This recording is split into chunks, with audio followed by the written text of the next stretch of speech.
साध संगत जी प्यार से कहिए धन निरंकार जी।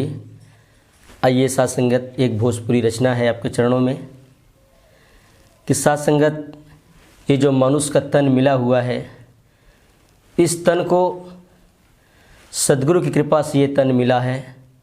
परमात्मा ने हमें मानव रूप में भेजा है, तो किस लिए भेजा है? आइए एक ऐसा ही गीत है।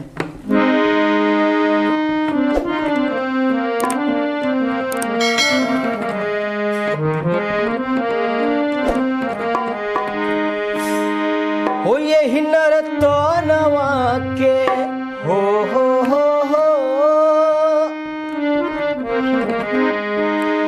ये नर तो नवा के कुछो नाही मोल हो, काहे के बितावेला समय आन मोल हो, काहे के बितावेला समय आन मोल हो, काहे के बितावेला।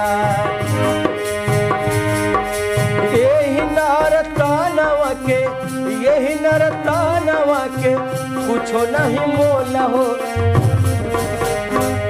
काहे के बितावेला समय आन मोल हो, काहे के बितावेला समय आन मोल हो, काहे के बितावेला।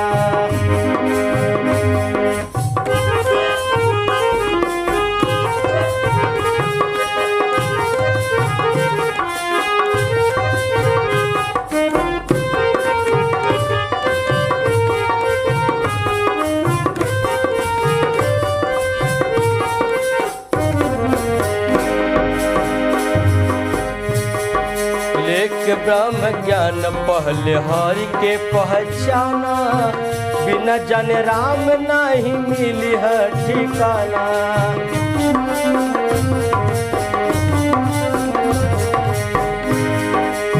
लेके ब्रह्म ज्ञान पहले हरि के पहचाना, बिना जाने राम नहीं मिली है ठिकाना।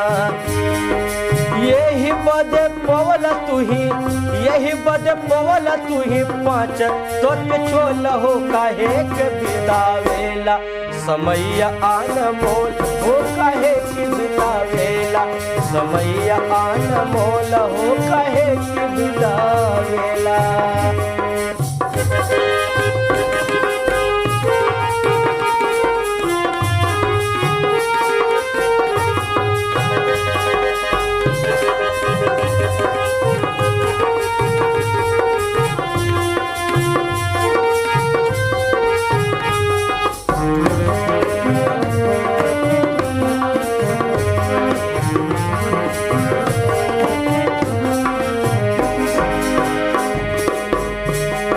सतगुरु हमरा के, सतगुरु हमरा के सब कुछ देला, बदल में अभिमान सब हर लेला।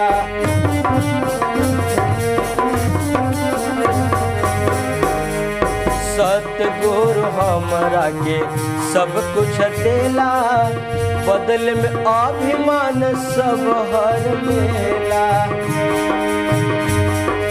भक्ति में रंगाल अपने हो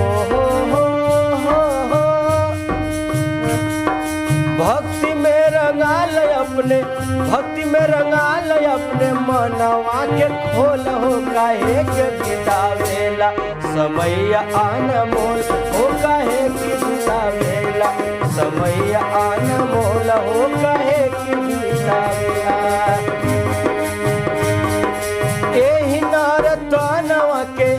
यही नरतानवा के कुछो नाही मोल हो, काहे के बितावेला समय आन मोल हो, काहे के बितावेला समय आन मोल हो, काहे के बितावेला समय आन मोल हो, काहे के बितावेला समय आन मोल हो, काहे के बितावेला। प्यार से कहिए धन निरंकार जी।